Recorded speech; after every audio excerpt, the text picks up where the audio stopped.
A paz do Senhor, meus irmãos. Amém. Glória a Deus. Vamos já estar fazendo a nossa leitura bíblica em classe. Eu vou ler o primeiro versículo aqui. E um irmão por vez, por gentileza, não brigue entre vocês aí, pode estar fazendo a sequência da leitura. Gálatas, capítulo 5 ao 16, 5, 16 ao 21, Tiago 1, 14, 15 e 4, 13 e 17 é a nossa leitura bíblica em classe, que nos diz assim, Gálatas 5, 16, digo, porém, andai em espírito e não cumprireis a concupiscência da carne.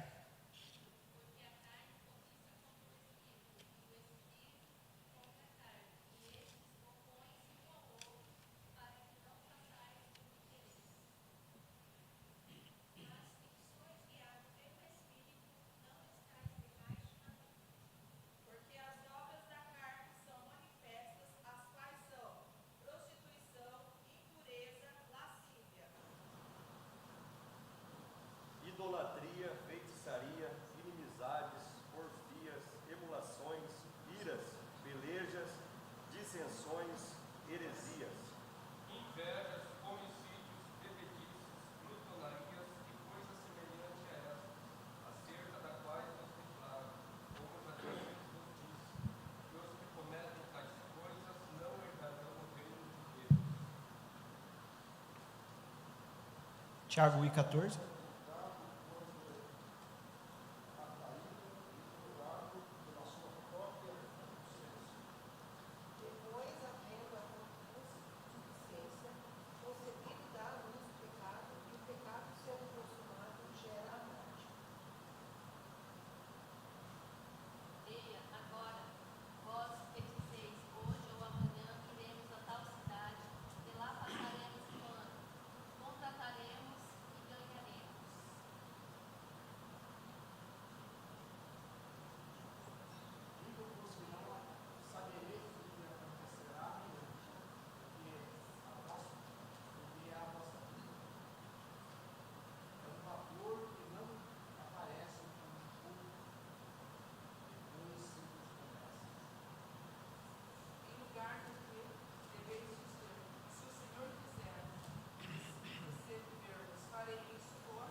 Pai, em nome de Jesus, nos colocamos na Tua presença mais uma vez essa manhã, grato pelo Teu Espírito Santo, nos tem conduzido até aqui.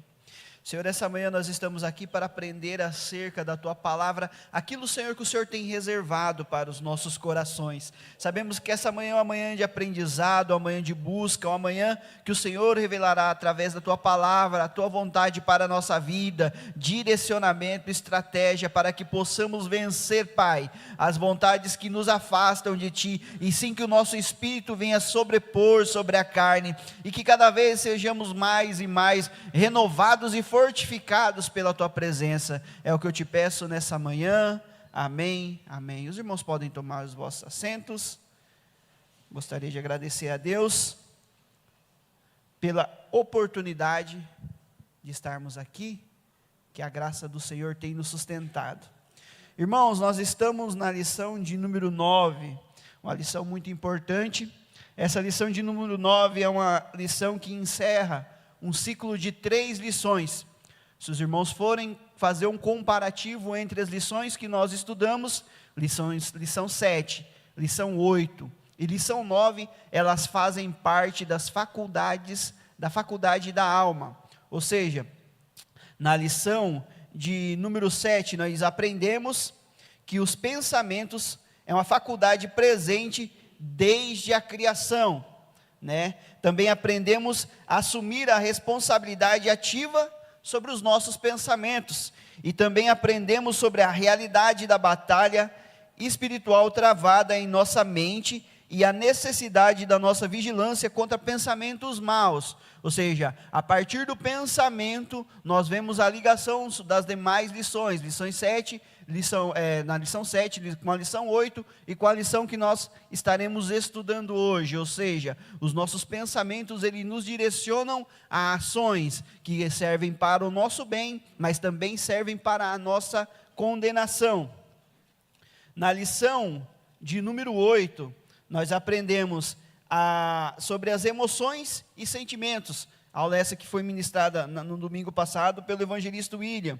Nós entendemos a natureza afetiva do ser humano, né, entendendo a diferença entre emoções e sentimentos e a sua relação com pensamento e vontade, ou seja, vontade é o que nós estaremos estudando hoje. Também entendemos que é responsabilidade do cristão administrar as suas reações com base na palavra de Deus. Falamos muito sobre o impulso, sobre agir no momento, agir sem pensar, agir conforme aquela emoção que a gente sente. E quando nós aprendemos a separar, a discernir a razão da emoção, nós entendemos que a vontade do Senhor, ela vai nos direcionar a fazer aquilo que é reto.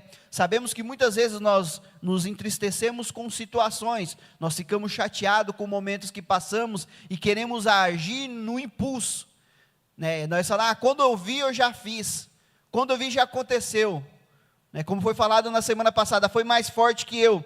E aqui nós vamos entender, direcionado à luz da palavra, que não é assim. O cristão, ele foi criado para refletir sobre cada ação tomada na sua vida. A Bíblia é muito clara quando nos diz a respeito disso e quando nos orienta, né, a pensar, a refletir antes que seja tomada uma atitude, né? E aprendemos também que o verdadeiro controle não vem apenas de métodos humanos, mas de Deus, que guarda o coração dos que creem. Pensa comigo essa manhã, o Senhor tem guardado o coração, tem guardado o teu coração, tem guardado as suas atitudes. Quando você levanta de manhã, quando você vai colocar o pé no chão, quando você vai agradecer a Deus, você coloca Ele em primeiro na sua vida, você fala, Senhor, hoje é um dia que o Senhor vai me direcionar, hoje é um dia que o Senhor vai me capacitar, hoje é um dia que o Senhor vai fazer aquilo que é da vontade do Senhor na minha vida. E às vezes, meus irmãos, nem sempre é o que nós queremos, o que nós anseiamos, o que nós desejamos. Às vezes a vontade do Senhor, ela nos confronta para quê? Para que nós venhamos ter visão daquilo que Ele tem para a nossa vida. E a lição vai falar muito a respeito disso, a respeito da vontade e as consequências que a vontade pode causar na nossa vida. Nós vemos ali que foi lido o nosso texto áureo, foi lido em Gálatas 5,16, que diz assim, digo porém, andai em espírito e não cumprireis a concupiscência da carne. Quando nós olhamos para o livro de Gálatas, nós vemos aqui Paulo, quando escreve essa carta aos Gálatas, defendendo várias e várias vertentes naquele período. Quando nós olhamos para os dias de hoje, para as igrejas de hoje, nós vemos muitos movimentos, muitas coisas que têm surgido, principalmente após o neopentecostalismo.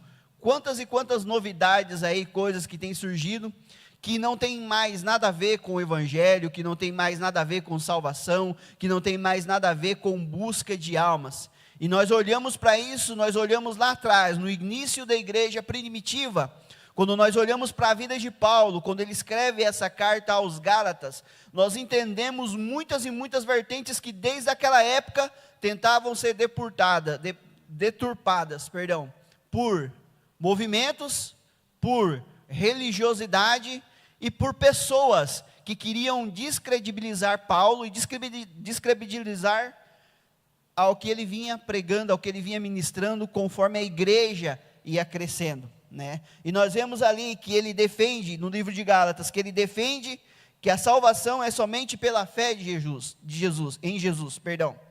Ele vai ensinar que a combater um movimento judaizante, o movimento esse que no período que a igreja estava surgindo, tentava colocar costumes perante a lei dentro das igrejas, ou seja, a graça eles tentavam anular, eles tentavam fazer algo paralelo à graça. E nós vemos que Paulo é enfativo em cima disso, incisivo, e ele prega acerca disso, e as cartas que ele escreve para essa igreja é para alertá-lo sobre isso. Ele também vai defender, dentro disso, a sua autoridade apostólica, e vai mostrar que a lei teve sim sua participação temporária, e também vai exortar aos irmãos em viverem em espírito, algo que nós lemos aqui no nosso texto áureo. Digo, porém, andai em espírito e não cumprireis a concupiscência da carne. Irmãos, quando nós falamos em andar em espírito, nós sabemos que isso é uma batalha travada, desde o momento da nossa conversão. Sabemos que a carne, ela pende para fazer aquilo que é mal, mas aprendemos aqui com Paulo, aprendemos com aquilo que ele deixou para a gente nas cartas que ele escreveu, acerca que o Senhor é aquele que revigora as nossas forças, o Senhor é aquele que nos sustenta, o Senhor é aquele que dá força para que o Espírito venha sobrepor sobre a carne. Amém?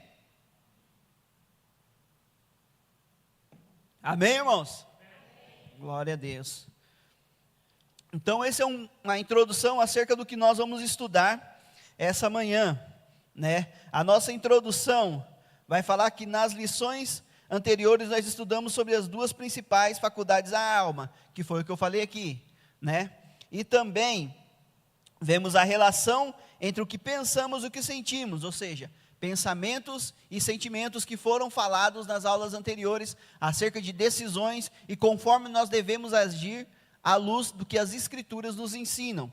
Nós vamos pensar, sentir e desejar agir, costumam compor o mesmo fenômeno da experiência humana. É fundamental compreender como isso funciona à luz da palavra de Deus.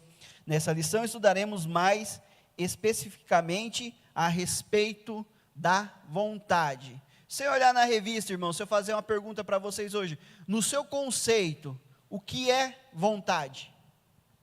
Um só de cada vez, sem briga.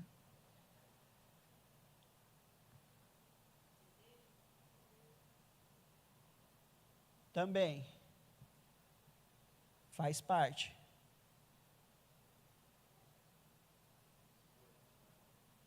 Uma escolha. Vontade. Vontade é aquilo que nos move. Vontade é aquilo que nos faz tomar atitudes boas e ruins. Excesso de vontade, muitas das vezes também é complicado, mas o mais complicado, irmãos, é a falta da vontade. Porque quando falta vontade, aí é complicado. Quando falta vontade, isso abre brechas para muitas coisas na nossa vida, principalmente a depressão. A depressão nada mais é falta de vontade.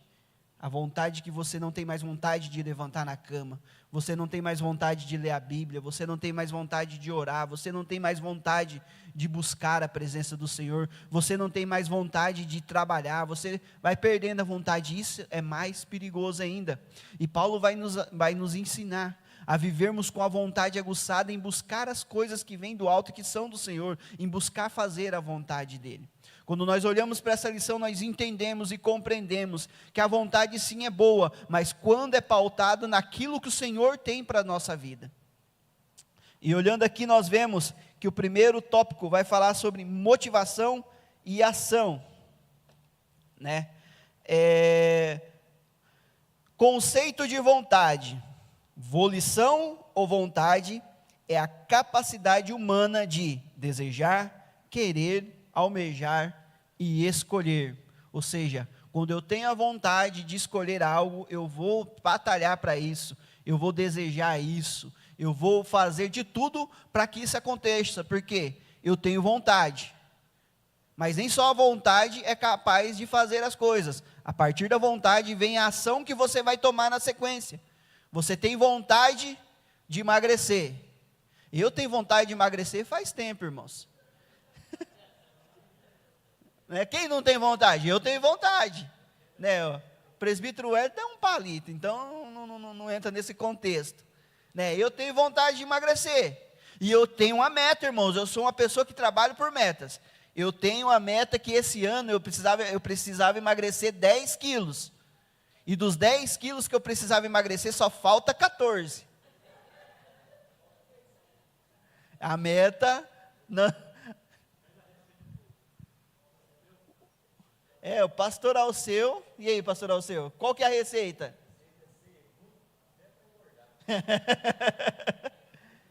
É isso, irmãos, mas só a vontade não basta. Se eu não procurei um nutricionista, se eu não procurei fazer uma reeducação alimentar, se eu não procurei comer coisas boas, que nem sempre coisa boa é ruim, né? Mas é bom comer porque você não engorda. Então, se eu não procurei fazer esse tipo de coisa, não adianta nada eu só ter a vontade. Então ele vai ser invasivo nisso. A vontade tem que fazer você levantar da sua cama e procurar aquilo que você precisa para que você atinja o seu objetivo. Quando eu casei, eu pesava 70 quilos. Pode não parecer, mas eu pesava. Só tinha pescoço e orelha. Agora nem pescoço tem mais, né? Mas é assim. Mas só a vontade, irmãos, não basta. Nós precisamos almejar e buscar e nos dedicar a algo que nós vamos fazer.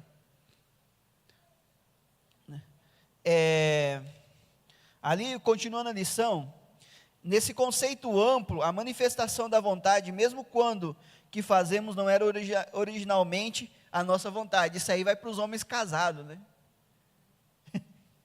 Tipo assim, um amigo convida você, ô presbítero Elton, vamos reunir aí, vamos sair, tomar um tererê e tal, e você conversar.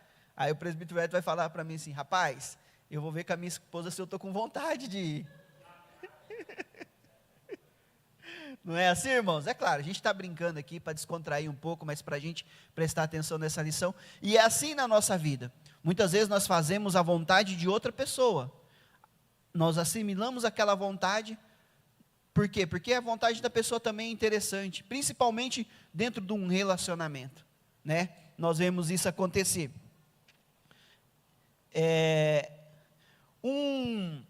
Um exemplo forte que esse tópico vai nos trazer a respeito da vontade é a conversão. A conversão vem direcionado especificadamente a isso. Por quê? A conversão é quando você conhece Jesus, ou seja, quando você está fazendo uma autoescola. Eu fiz autoescola tem umas décadas aí já, mas assim, o instrutor falava para mim assim, vamos fazer uma conversão à direita. Se você tem no reto, conversão à direita o quê? Virar à direita. Conversão nada mais é que mudança de direção, mudança de hábitos, mudança de atitude, mudança de vida. Quando nós aceitamos a Jesus, nós entendemos, quando nós nos convertemos, que a velha natureza já não faz mais parte da nossa vida. Se a gente roubava, a gente não rouba mais. Se a gente matava, a gente não mata mais. Se a gente era embriagado pelos botecos afora, a gente não faz mais isso. Por quê? Porque nós entendemos que quando nós nos convertemos e nós temos uma mudança de direção, não é mais a nossa vontade que importa, mas sim a vontade de Deus que está sobre a nossa vida. Por quê? Porque Ele quer o melhor para a nossa vida. Porque Ele quer o melhor para o nosso dia a dia, Ele quer o melhor para a nossa vida, Ele quer o melhor para a nossa história. Então, quando o Senhor nos capacita, quando Ele nos dá a oportunidade de conhecer a Ele com mais intensidade e com mais dedicação, nós entendemos que nós vamos fazer a vontade dEle, mas essa vontade dEle é muito mais importante que a nossa, porque a nossa vontade é a natureza da carne. Quem não está com vontade de uma hora dessa, está dormindo, o ar-condicionado ligado, torando no 23, você lá babando no travesseiro? É a vontade da carne. Mas quando nós optamos em seguir a vontade de Deus, que é real e perfeita na nossa vida, nós entendemos que aquilo que Ele tem para nós é grande. Se nós estarmos na presença dEle, buscando fazer a vontade dEle, ela é perfeita. Por quê? Porque quando a porta se fechar, você vai clamar e a porta vai se abrir.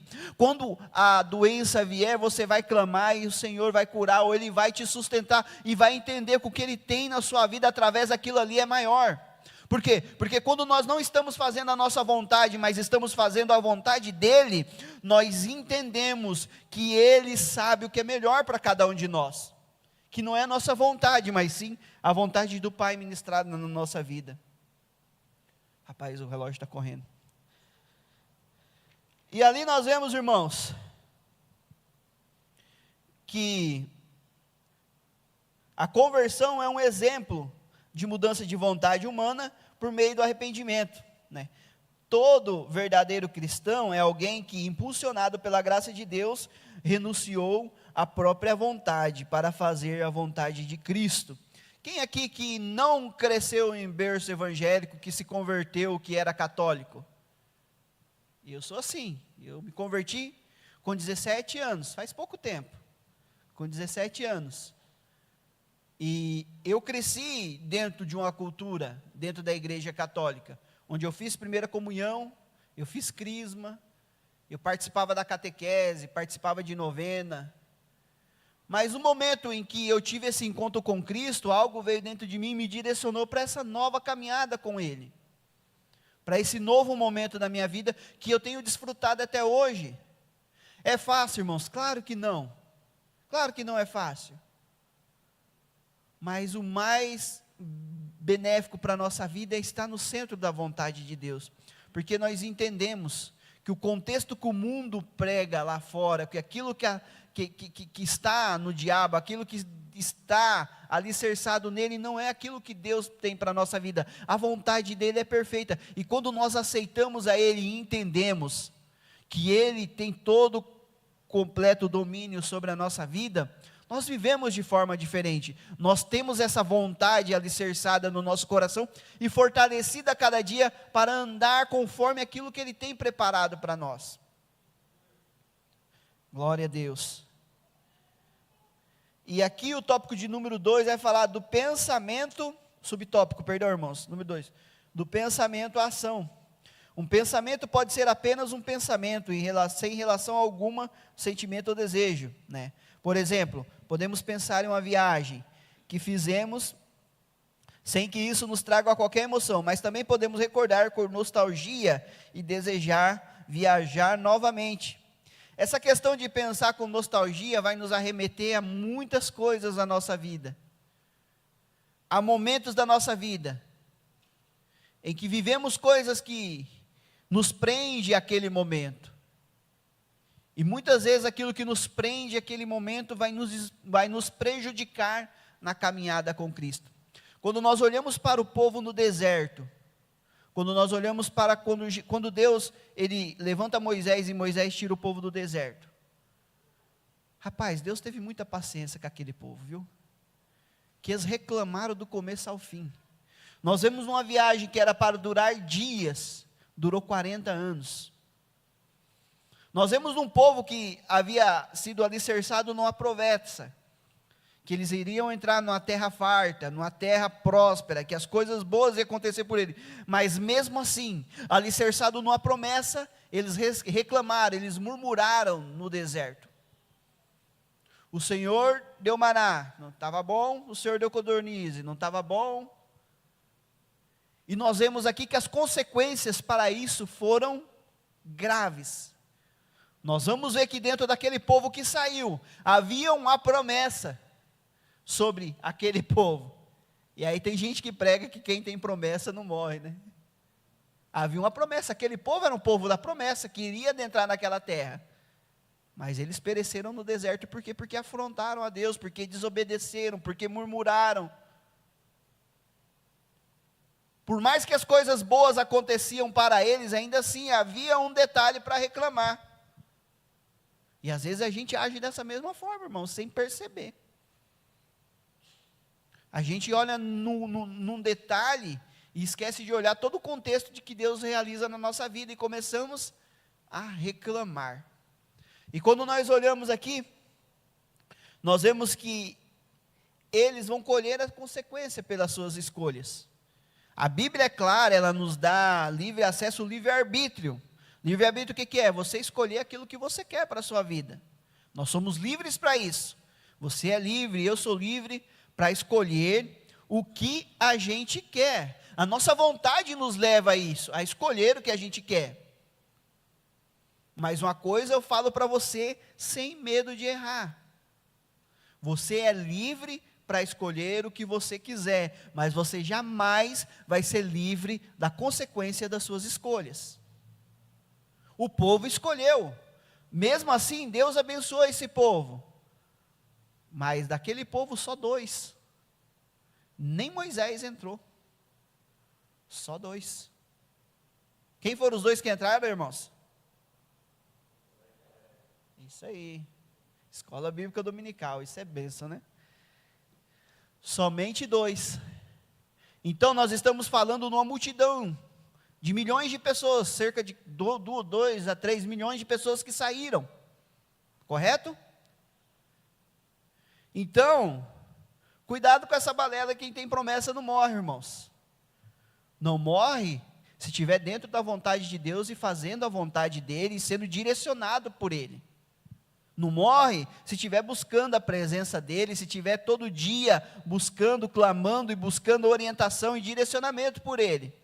Porque no momento em que você murmurar, reclamar, nunca está dado bom para você e as coisas não acontecerem, é só você olhar para a Bíblia e ver tudo o que aconteceu com aquelas pessoas que foram ingratas. Então que essa manhã, a nossa vontade seja pautada em fazer a vontade daquele que nos chamou. Possa ouvir um glória? Glória a Deus. Enquanto você dá glória, eu tomo água.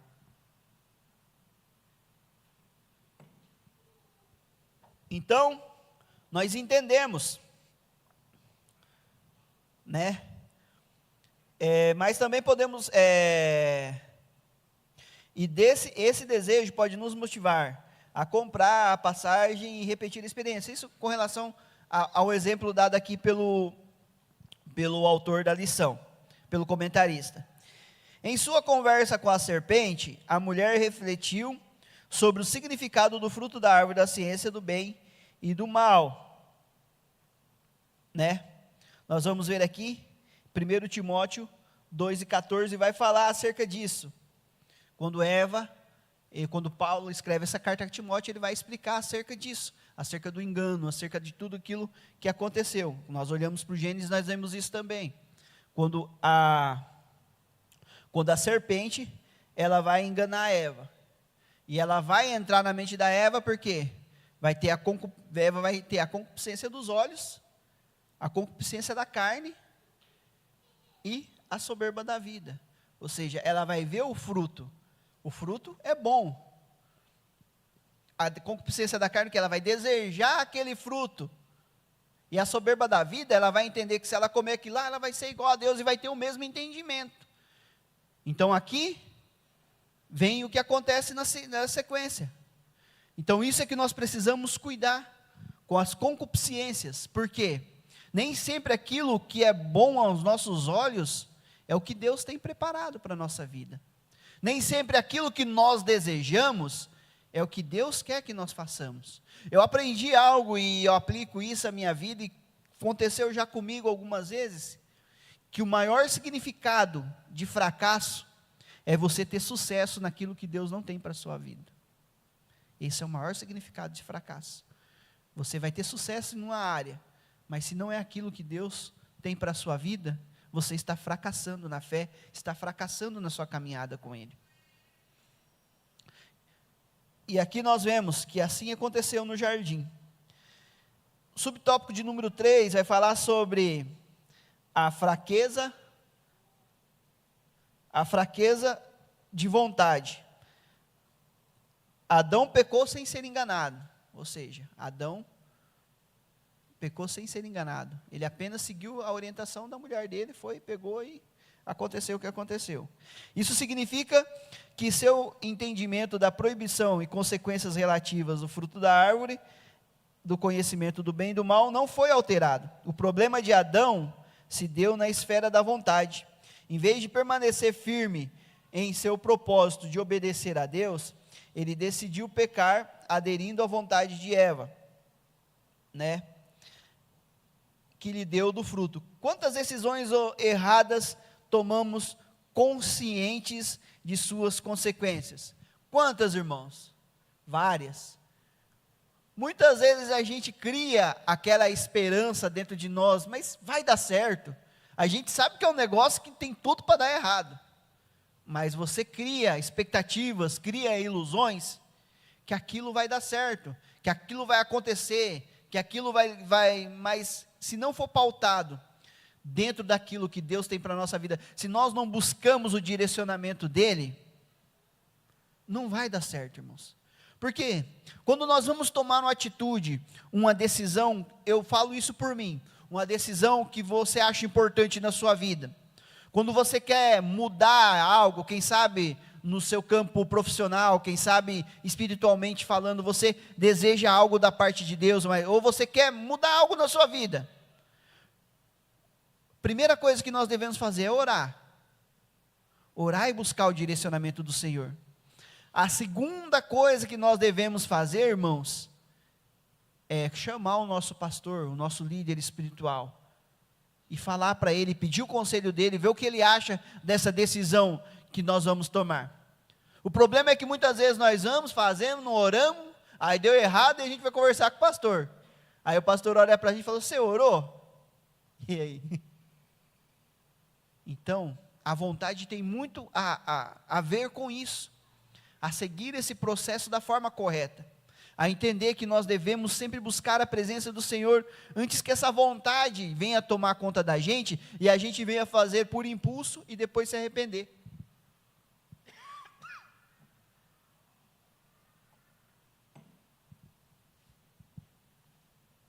E o subtópico de número 3 vem enfatizando acerca disso.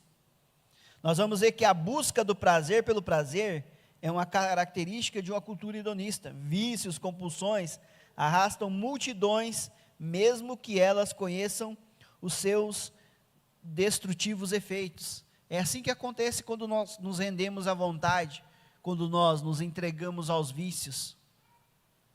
Muita gente sofreu, batalhou para sair de um vício, porque foi algo que foi ocasionado pelo impulso da sua vontade.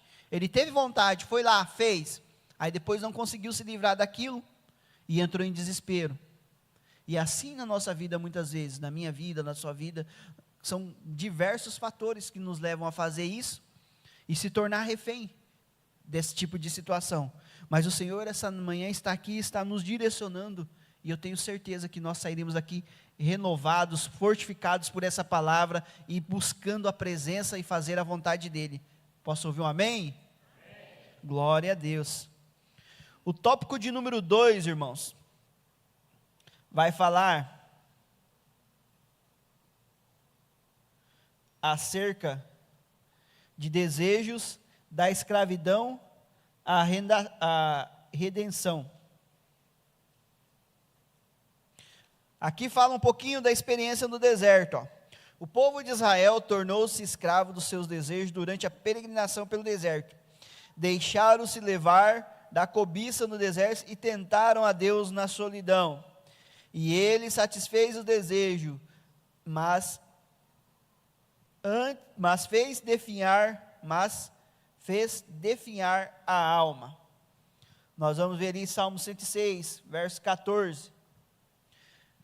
O salmista vai falar ali sobre a questão deles estarem no deserto e eles tentarem a Deus, né? Nós vamos ver ali que ele satisfez os desejos do povo, porém eles tentaram a Deus, eles agiram conforme a vontade deles.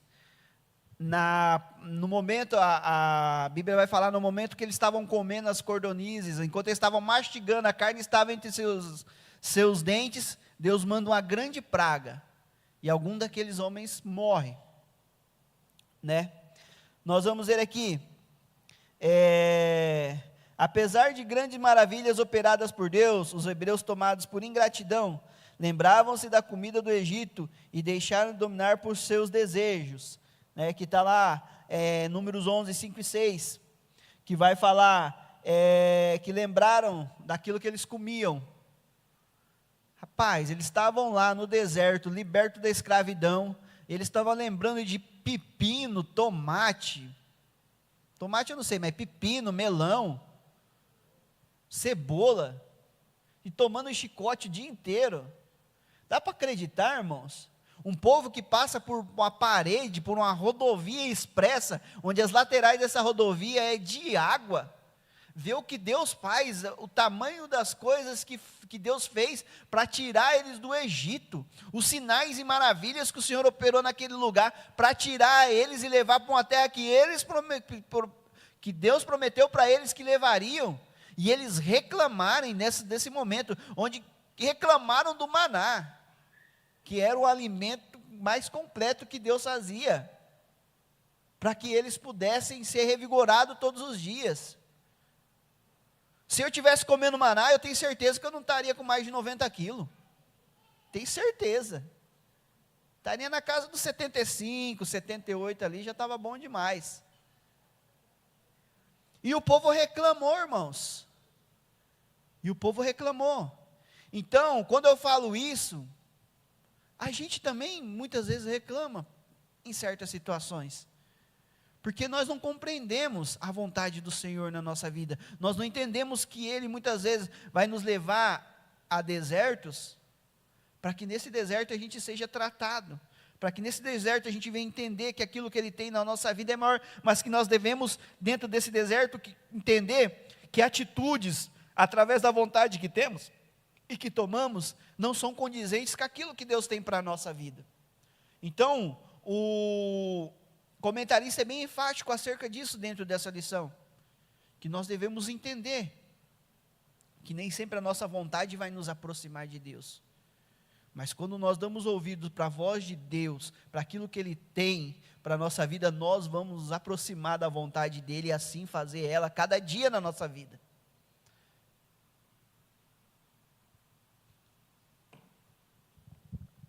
Os irmãos estão compreendendo até aqui? Amém? Irmão, se alguém quiser fazer um comentário, falar algo, deve fazer pergunta, o pastor Alceu está aqui, o pastor Marcos está aqui para responder. Pastor, quiser colaborar de alguma forma, pode falar, pastor.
Isso mesmo, muito bem colocado, pastor, Deus abençoe, obrigado pela palavra do Senhor nessa manhã. É isso mesmo, irmãos, nós somos seres pensantes, nós pensamos o tempo todo, né? Às vezes a minha esposa olha para mim, eu estou num canto assim, olhando para o nada, eu acho que eu não estou pensando em nada, mas eu estou pensando em um monte de coisa ao mesmo tempo. Tem que fazer isso, tem que fazer aquilo, tem que resolver tal coisa, mas é como nós temos hoje o manual na nossa mão, irmãos. Quando nós temos dúvida, vamos para a palavra. Quando nós estamos ansiosos, vamos para a palavra. Quando nós estamos tristes, vamos para a palavra, porque é ela que nos direciona, é ela que nos impulsiona, é ela que nos traz a verdadeira direção dos nossos pensamentos concernente àquilo que Deus tem na nossa vida, é através da palavra, é ela que nos traz essa revelação, né? Nós vamos ver ali, que o culto aos desejos lhe trouxe terríveis consequências, aqui já ainda falando sobre o povo no deserto, né? Como nos adverte Paulo, tudo isso foi escrito para aviso nosso. Não nos deixemos levar pelos nossos próprios desejos, né? Ou seja, nós precisamos entender que por nós termos pensamento, consciência daquilo que nós somos e aquilo que nós temos de Deus na nossa vida, os nossos pensamentos e os nossos desejos, quando são relacionados à carne, tem que ser mortificados. Por quê? Porque Cristo veio, morreu na cruz do Calvário para que nós entendêssemos que aquele ato dele veio para nos trazer de volta uma aliança perdida, fazer de novo a gente termos esse relacionamento com Deus que nós temos hoje. Há um objetivo por trás disso, e com isso nós entendemos que a vontade de Deus, ela é primordial na nossa vida, e é ela que nos impulsiona a fazer o querer dele, e a estar andando, seguindo o caminho que ele tem proposto a cada um de nós. Os desejos na era cristã. O drama dos desejos continua na era cristã com uma diferença fundamental. Cristo venceu o pecado e nos dá poder para também vencê-lo, né? Romanos 6:3 ele vai falar acerca disso. Contudo, quando estivermos neste corpo mortal, enfrentaremos um conflito espiritual constante, que foi o que o pastor acabou de falar aí com relação a inúmeros pensamentos que nós temos, conforme a gente levanta na nossa cama. Cada dia nós temos muitos e muitos pensamentos.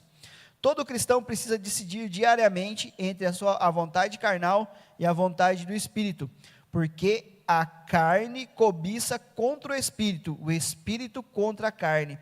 Esses opõem-se um ao outro para que não façais o que quereis. Né? Gálatas 5:17 está falando acerca disso, acerca do que nós aprendemos concernente a isso. Né, que é viver em comunhão com o Espírito Santo, que é fazer a vontade dele, e nós sabemos que não vai ter nunca, irmãos, não tem negociação, não existe uma aliança, não existe um meio termo entre carne e Espírito, ou um ou outro tem que morrer na nossa vida. Se a carne morrer, glória a Deus. Por quê? Porque nós estamos vencendo na fé, batalhando a cada dia, mas se o Espírito for mortificado, aí a situação complica para o nosso lado. Então nós devemos buscar isso em Cristo, buscar essa renovação a cada dia, através da palavra, através da nossa oração, do nosso devocional, vindo à igreja, buscando o centro da vontade, buscando direcionamento. Quando nós mudamos o nosso foco, a nossa oração, e entendemos que a vontade dele, ela tem que ser maior na nossa vida, nós entendemos que ele é que vai nos direcionar. Muitas vezes vai doer, muitas vezes a gente vai sentir, mas acima disso a gente vai entender que há algo melhor reservado para cada um de nós, e que quando nós estamos dependentes dele, ele nos direciona aquilo que ele tem para as nossas vidas. Amém, irmãos? Glória a Deus. Porque a carne cobiça contra o Espírito, já li aqui, cabe-nos decidir entre satisfazer os desejos da carne, que são pecaminosos, ou atender à voz do Espírito e viver segundo a sua direção. Nós entendemos aqui que essa batalha ela vai ser constante. Paulo vai falar isso muitas vezes. Paulo ele trata com muita ênfase esse assunto, da questão da carne e do Espírito, da questão do Espírito se sobrepor à carne, da questão das tentações, da questão de nós não rendermos a concupiscência da carne, mas andarmos em Espírito adorando ao Senhor e estando dependente da presença dEle na nossa vida. A decisão do homem redimido. A obra da salvação realizada por Cristo nos liberta do poder do pecado. Diante dos desejos da carne, da vontade do Espírito, o homem redimido inclina-se para as coisas do Espírito. Ou seja, esse é um processo que a gente trabalha a vida toda, que é o processo de santificação, em buscar a presença do Senhor para a nossa vida, em buscar a dependência dEle. Quando nós entendemos e buscando a dependência dEle, nós vamos mortificando a carne aos poucos. Essa é uma batalha que nós vamos enfrentar. Porém, quando nós estamos andando no Espírito, o Espírito vai sobrepor esses desejos. por mais difícil que muitas vezes possa parecer, mas o Senhor é aquele que tem poder de nos libertar e nos fortalecer a cada dia, para que a vontade dEle venha permanecer em nós. E nós vemos aqui, acerca disso, quando ele orienta na sua carta aos Gálatas, né? Isso é resultado da sua nova natureza. Significa que não podemos nos conformar com os desejos do velho homem. Quando eu falei lá atrás de conversão, quando o homem se converte, ele muda de atitude. Aquele velho homem já não existe mais. E isso é simbolizado no momento do batismo, onde nós sepultamos o velho homem e nascemos nova criatura na presença de Deus. Então aqui está sendo direcionado a isso, a sepultarmos, abandonarmos. No momento da nossa conversão, na nossa mudança de direção e mudança de atitude, nós entendemos que aquilo que nós fazíamos como o velho homem, hoje nós não fazemos mais. Diante dos desejos da carne e da vontade, o homem redimido inclina-se para o desejo do Espírito, e isso é resultado da nova natureza. Significa que não podemos nos conformar com os desejos do velho homem pelo poder do Espírito, que eu já li. Nossos desejos pecaminosos não deixam de existir, mas em Cristo triunfamos sobre ele, vivendo e andando e frutificando no Espírito. Ali Gálatas vai falar sobre o fruto do Espírito, né? Vai falar sobre o fruto do Espírito e vai falar acerca daquilo que nós produzimos quando nós estamos andando em Espírito. E isso é algo que nós fazemos constantemente, a cada dia, fortalecendo a cada dia. Não é algo que vai acontecer do dia para a noite, mas é algo que vai acontecer no momento em que você tem uma vida com Deus. Pode falar, meu irmão.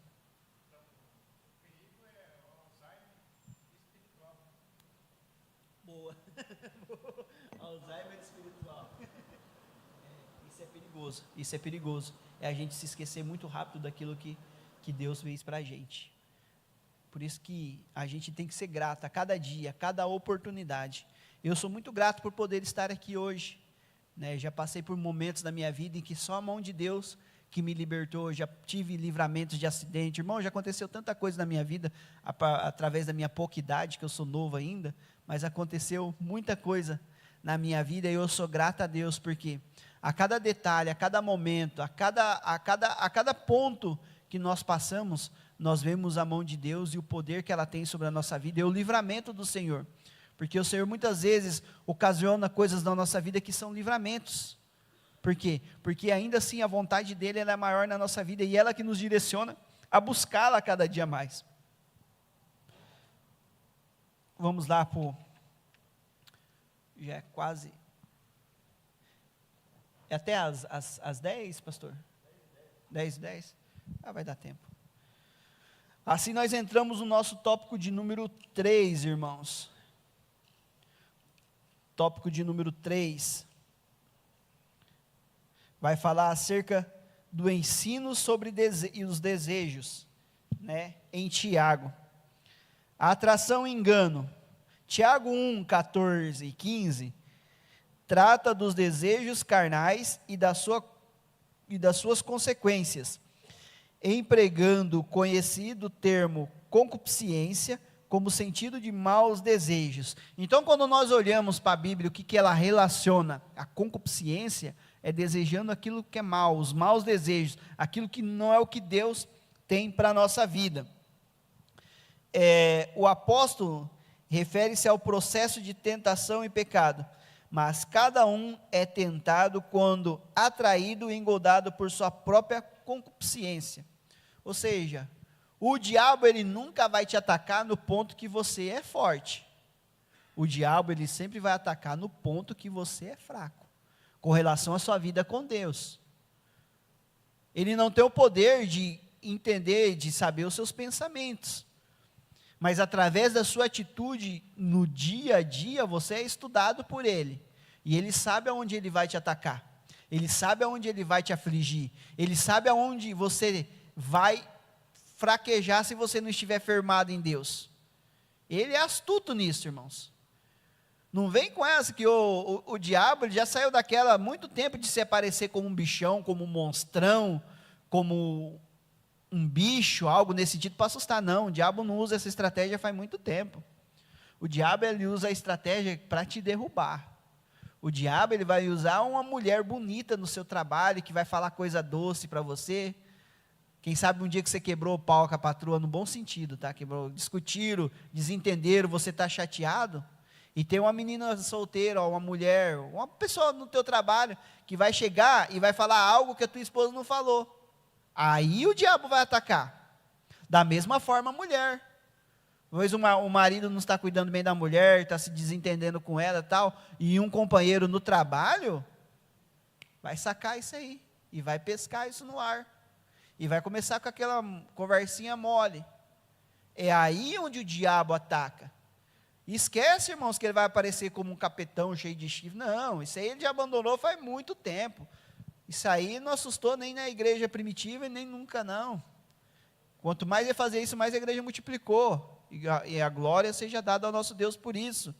Ele vai usar artifícios que vão de encontro ao teu ponto fraco. É assim. Quem sabe é algo que você se libertou no momento da sua conversão, e ele vai apresentar novamente para você de outras formas. É assim que o diabo age nos dias de hoje. E é assim que ele vai agir para quê? Para despertar essa concupiscência nossa, para que a gente venha cair no mesmo erro, no mesmo pecado. É isso que o comentarista, o autor aqui, ele nos alerta, para que a gente não faça isso, para que a gente não volte a esse caminho, porque isso é muito perigoso, irmãos, isso vai de encontro à sua salvação, à minha salvação, porque a batalha é essa, não existe mais essa questão de monstruosidade, de aparecer, não, a questão é estratégia, ele é estratégico, ele vai de encontro ao seu ponto fraco, então é nessa hora que nós devemos vigiar. A faculdade da vontade é retratada nesse texto como elemento de comunicação interna e tem a capacidade de atrair e enganar. Assim sendo, o mau desejo é capaz de afetar a própria razão. Nós vimos isso na aula passada. O evangelista William colocou de uma forma bem clara e concisa concernente a isso. Ele falou, quando eu vi foi mais forte do que eu. Quando eu vi, eu já tinha feito. E é assim, quando nós não estamos vigilantes, é o que vem. Concupiscência dos olhos, concupiscência da carne e a soberba da vida. Você vai olhar. Quando você olha, você vai, opa, bonito, opa, bonita. Você vai se atrair. Você vai olhar, opa, vai desejar.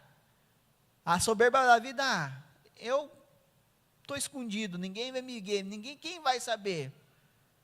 Mas há um que está com os olhos 24 horas sobre a sua vida, sobre aquilo que você está fazendo. Então, quando ele nos alerta acerca disso, ele nos orienta a entender que o nosso espírito, ele tem que sobrepor a carne. Nós compreendemos com isso, que é o Senhor que nos fortalece cada dia, que é a busca por Ele diária, que nos leva a ter a vitória em Cristo Jesus, que nós não podemos pestanejar nessa batalha do dia a dia, que nós devemos encarar isso a cada dia, a cada momento, pautado dentro da palavra e dependentes inteiramente de Cristo. Amém até aqui, irmãos? Amém. Glória a Deus. Assim sendo, eu já li aqui, o mau desejo é capaz de afetar a própria razão, levando a acreditar que o pecado não produz consequências ruins. Olha só até onde isso pode chegar, irmãos. Até onde o homem pode. Eu já ouvi muito falar isso sobre o pecadinho de estimação, não é verdade? Aquele pecadinho de estimação lá, que a pessoa talvez acredite que não. E pecado é pecado, irmãos. Pecadão, pecadinho é pecado. A mente é entorpecida depois do desejo de ter sido aguçado.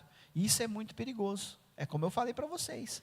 O diabo, ele é articuloso. O diabo, ele é especialista nisso. Vai como quem não quer nada. Primeiro é um elogio e tal, e tal, e tal. Quando você vê, meu amigo, já foi a vaca para o brejo com corda e tudo, e não tem mais o que você pode fazer.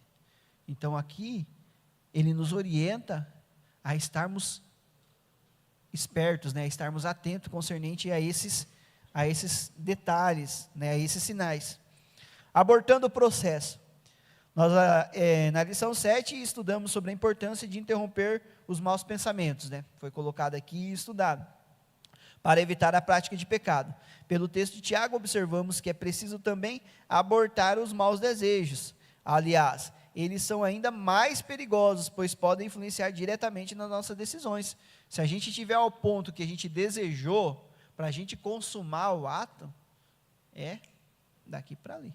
É muito rápido, que você nem percebe, você já está tudo complicado, né? Então, a lição é clara acerca disso. Aliás, eles são ainda mais perigosos, pois podem influenciar diretamente nossas decisões. Quando encontra seu objeto-alvo, o desejo se torna intenso.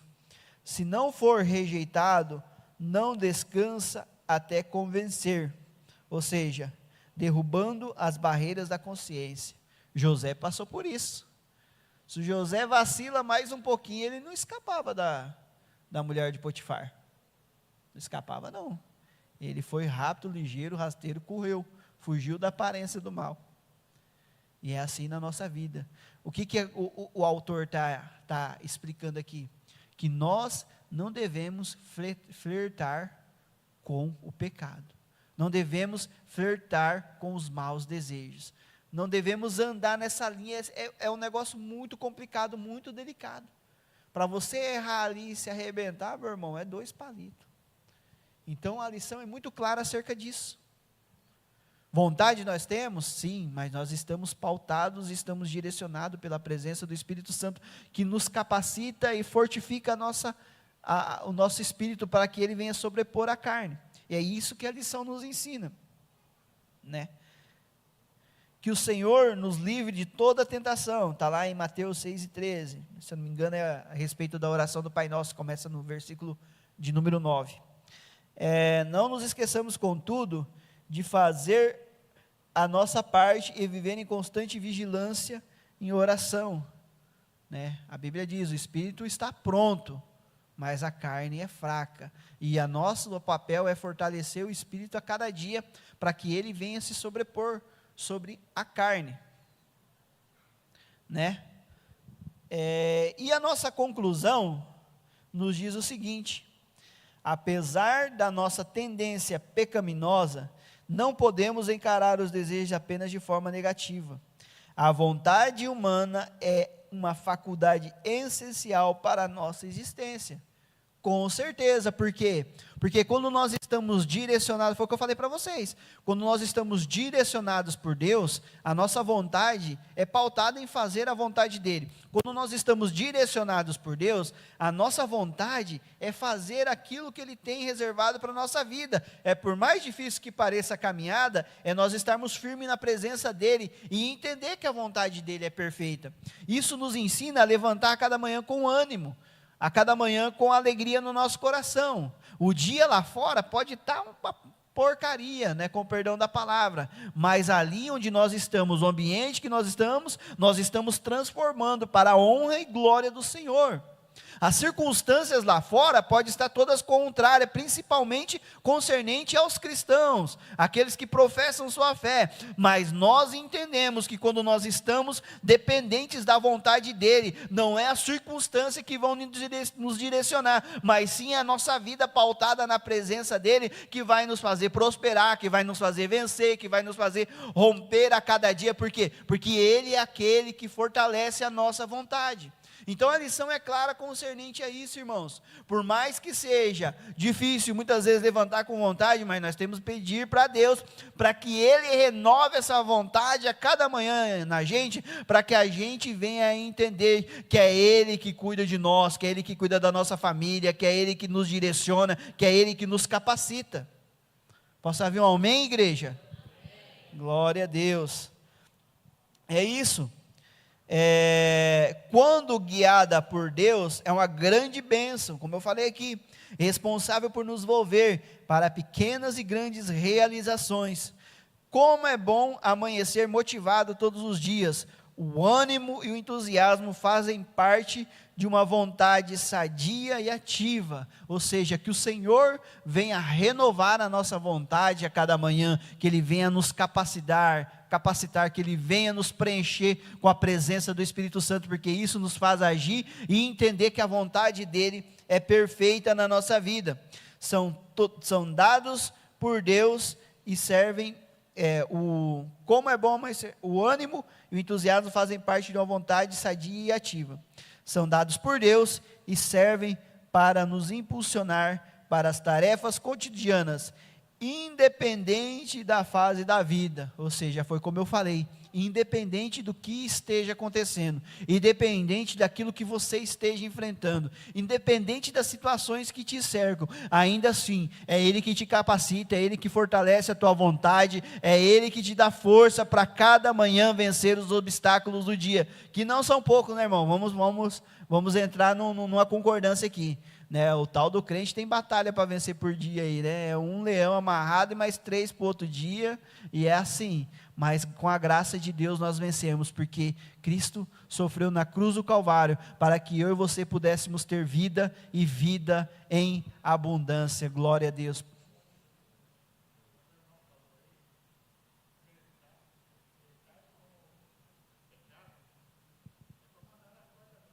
É isso mesmo, uma hora, se o cara não for bom, até os bons sofrem acidente, né? Imagina eu, né? Numa corda bamba, tem que ser um cabo de aço.